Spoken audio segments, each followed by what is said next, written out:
পটুয়াখালী থেকে সরাসরি যুক্ত হবেন সহকর্মী জহিরুল ইসলাম।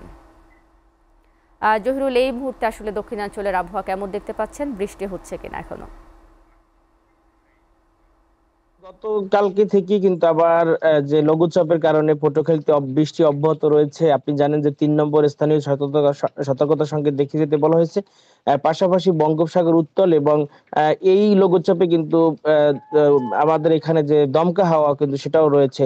প্রায় ৫০ কিলোমিটার গতিতে দমকা হাওয়া বয়ে যাচ্ছে। আমরা দেখেছি যে গত কয়েকদিন আগে এইখানে যে আবহাওয়া খারাপ ছিল তার কারণে পটুয়াখালীর নানান শ্রেণী পেশার মানুষ নানানভাবে ক্ষতিগ্রস্ত হয়েছে, বিশেষ করে জেলেরা। তার কয়েকদিন পরে আবারও কিন্তু সাগরে ৩ নম্বর স্থানীয় সতর্কতা সংকেত জারি করা হয়েছে। যার কারণে আবারও তারা ক্ষতির মুখে পড়েছেন।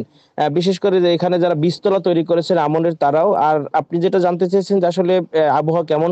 গতকালকে থেকে বৃষ্টি দমকা হাওয়া অব্যাহত রয়েছে এবং আজকে সকাল ৯টা পর্যন্ত গত ২৪ ঘন্টায় ৫৪.৮ মিলিমিটার বৃষ্টিপাত রেকর্ড করেছে স্থানীয় আবহাওয়া অধিদপ্তর।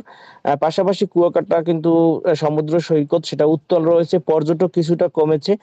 গতকালকে একজন পর্যটক হারিয়ে যাওয়া আ আ পানির চাপে হারিয়ে যাওয়ার পথে কিন্তু তারপরে স্থানীয় জেলেরা উদ্ধার করেছে। সবকিছু মিলিয়ে বিভিন্ন সময় যে এখানে আবহাওয়া খারাপ হয় তাতে কিন্তু জনজীবনে এবং মানুষের যে অর্থনৈতিক জীবন দুটোতেই কিন্তু নানান ধরনের প্রভাব পড়ে। শারমিন।